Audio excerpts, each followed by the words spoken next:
Hello everybody, welcome to the channel and welcome to my favorite video of the month where we pick out our mandatory TBR. This month I have 7 very large books that are going to be put onto the wheel for us to spin. We're going to pick 2 of them. These are the mandatory books for what I am calling Fat Book February. I want to read all of these books. There are a good few of these that were on our previous videos list about the 26 books for 2026. There's a lot of fantasy on here. It's predominantly genre fiction, fantasy, and I'm very excited for all of these. So what we're going to do, I'm going to show you the books. There's 7 of them. I am going to read some descriptions if you would like to hear about them. We're going to spin the wheel, and then we're going to have the 2 books that we have for the month. There will be other books read during the month, of course. Hopefully, maybe it's a short one, and there's some very long books on here, so we'll see about any and all of that. First book on our list of options is one that I've been very excited for ever since I heard of it.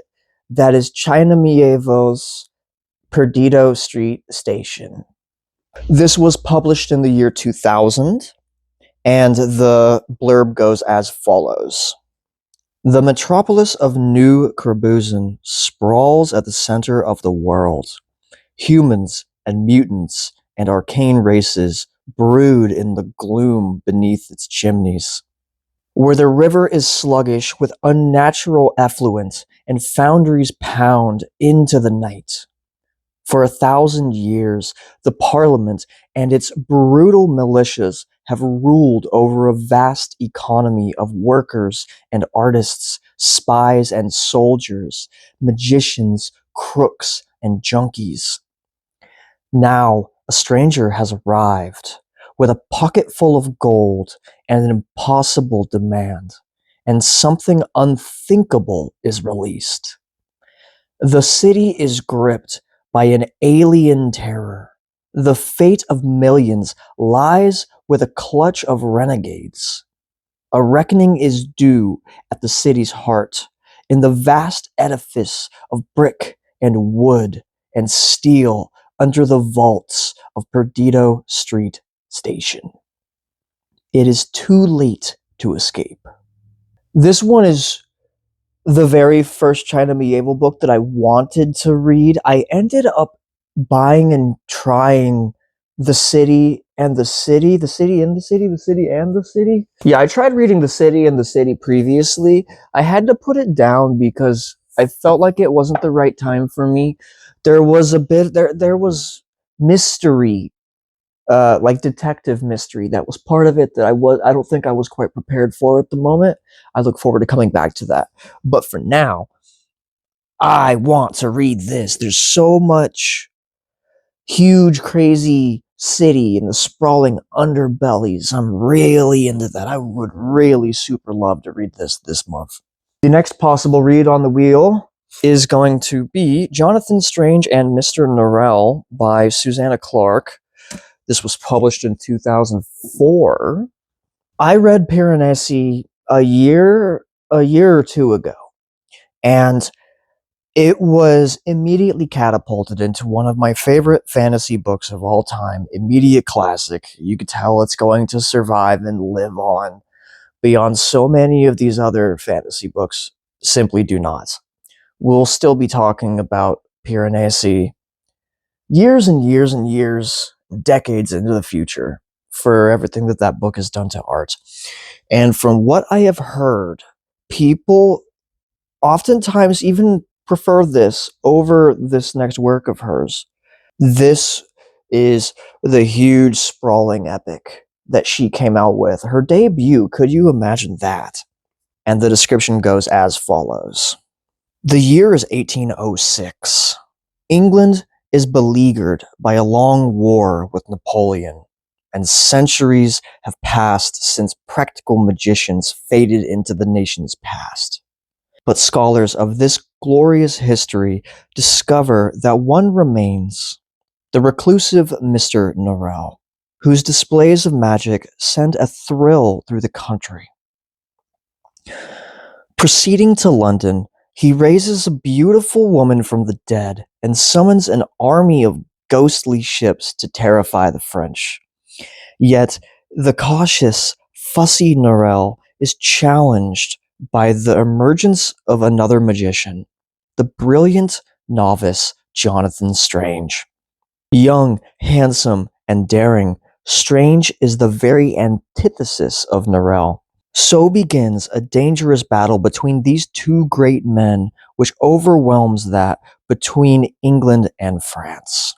And their own obsessions and secret dabblings with the dark arts are going to cause more trouble than any can imagine. This is a big, long, sprawling book that's a lot historical fiction, a lot magic. It keeps making me think so much of Imagica by Clive Barker. I know it's a completely separate lane, but it really makes me think of a little bit of Imagica by Clive Barker and a little bit even of The Prestige by Christopher Priest, all about practical magicians. That one's more of a science fiction bend. This is going to be pure, maybe not pure, but much more fantasy. And I've been excited for this for a while. I have the cool little deluxe anniversary edition. I say little, it's not little. Super excited. I would love to read this. I've been meaning to read this. I need to read this. The third option for the Fat Book February wheel is Ship of Magic by Robin Hobb. This is book 1 of 3 in the Live Ship Traders trilogy, which is the second trilogy in the Realm of the Elderlings big ol' series by Robin Hobb. I read the Farseer trilogy last year. Absolutely adored it. I loved it.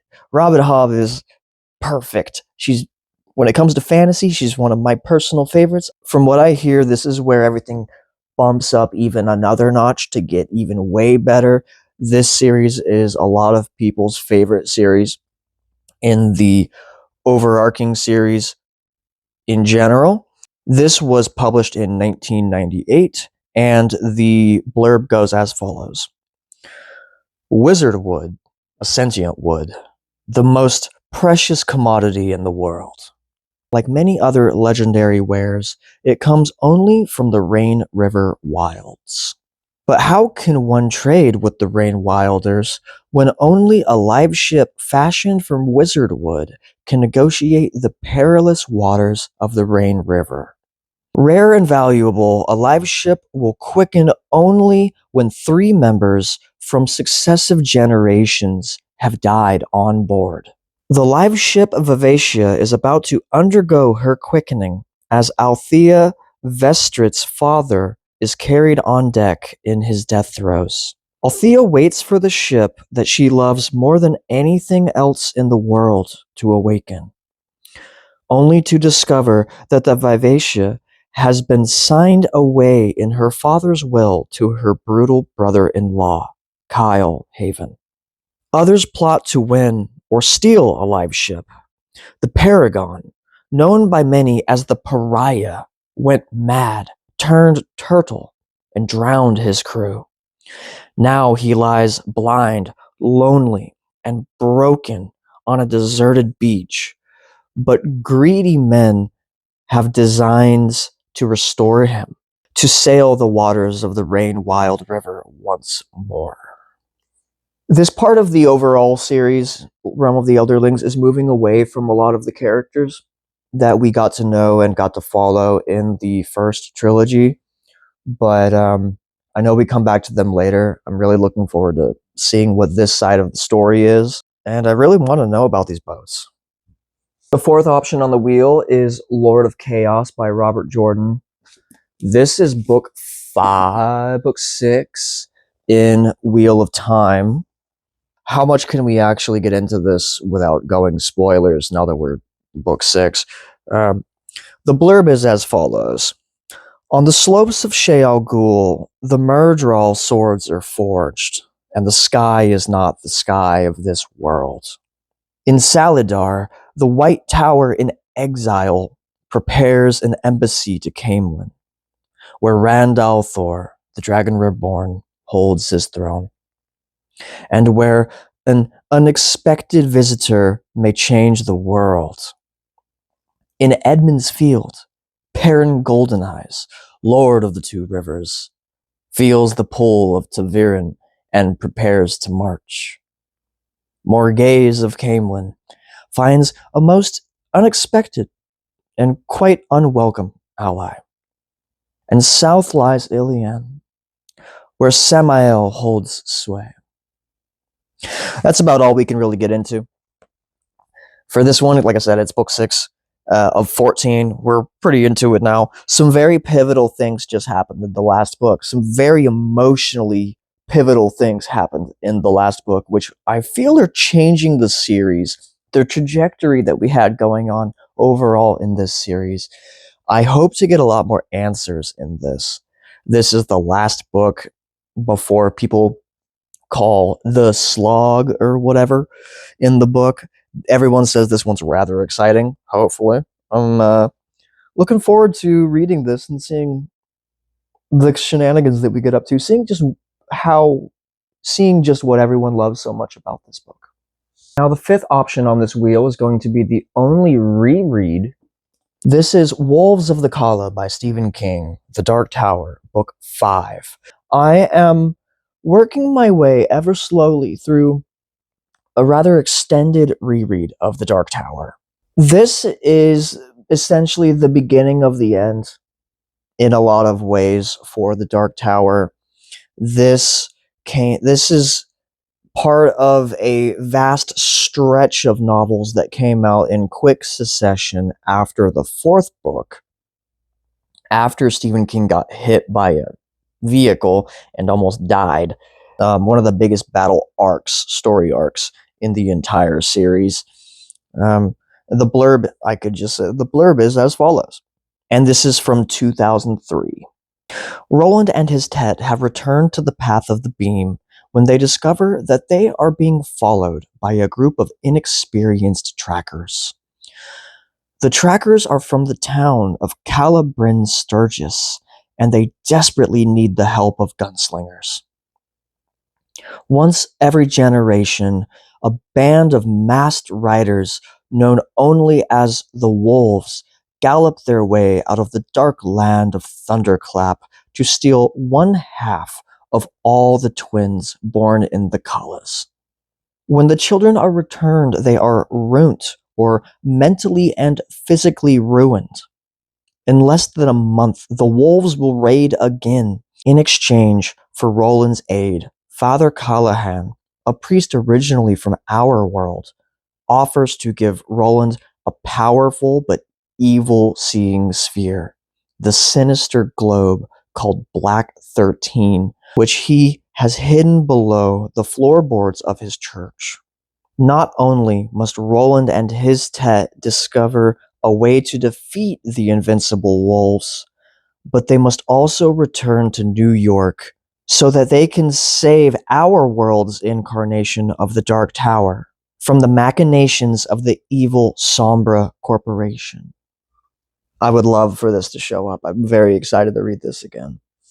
The penultimate option, we have 2666, written by Roberto Bolaño.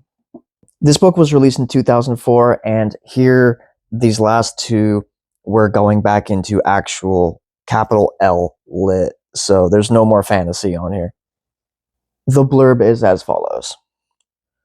3 academics on the trail of a reclusive German author, a New York reporter on his first Mexican assignment, a widowed philosopher, a police detective in love with an elusive older woman.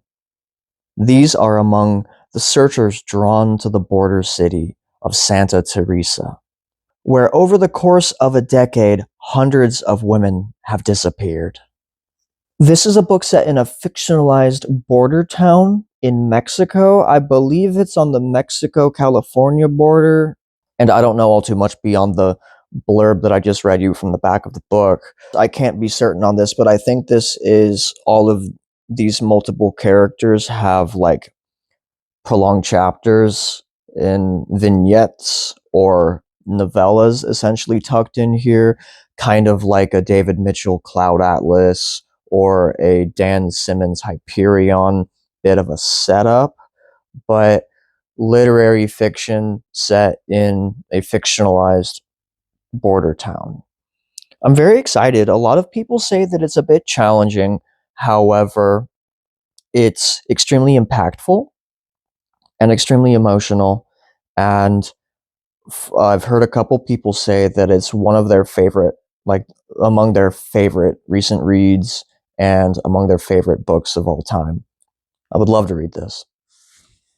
And the very last option is perhaps the biggest option on this list. This is The Sot-Weed Factor by John Barth. When I read first the description of this book on the website for, what is this, Dowkey Press, I had to immediately buy it. I did not realize at first just how fucking long this book is, but the premise of it is hilariously fascinating. It sounds like a hoot of a time. Check this out. This was published in 1960. Considered by critics to be Barth's most distinguished masterpiece, The Sot-Weed Factor has acquired the status of a modern classic. Set in the late 1600s, it recounts the wildly chaotic odyssey of hapless, ungainly Ebenezer Coke, sent to the New World to look after his father's tobacco business and to record the struggle of the Maryland colony in an epic poem. On his mission, Coke experiences capture from pirates and Indians, the loss of his father's estate to roguish impostors, love for a farmer prostitute, stealthy efforts to rob him of his virginity, which he is almost determined to protect, and an extraordinary gallery of treacherous characters who continuously switch identities. A hilarious, bawdy tribute to all the most insidious human vices.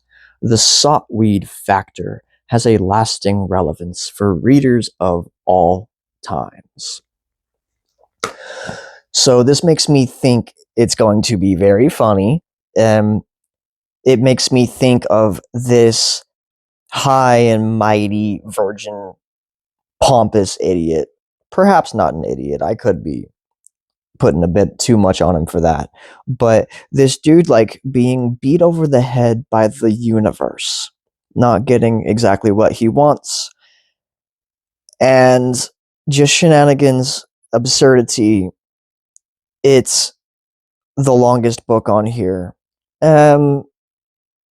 It's really long, but it's hopefully really funny. It's kind of supposed to be a satire of a lot of, from my understanding, it satirizes a lot of the books, the adventure books of the 1700s. I would love to read this. So those are our 7 options for the wheel. I would be ecstatic to read any and all of these. Let's go ahead and spin the wheel and see which 2 that we land on.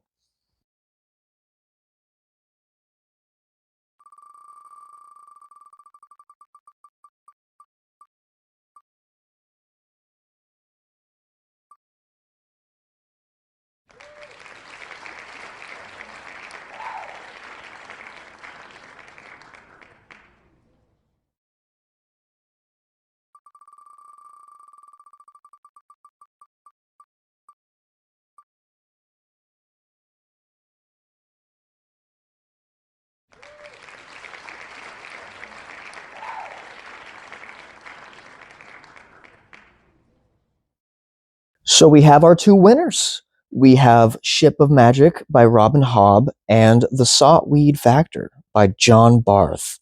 I think I'm going to start with Ship of Magic. It is the shorter of the 2. I think it's going to be the easier to read of the 2. I'm already familiar with the world. It's new characters and new maps, but same world and same magic workings and everything. I'll be able to get into this pretty easily. This one is going to be, I'm just anticipating that this is going to be a challenge. So I look forward to reading both of these. I'm very excited. I'm going to get on this here ASAP. This will be started today. Let me know what you guys are reading this month. Cheers.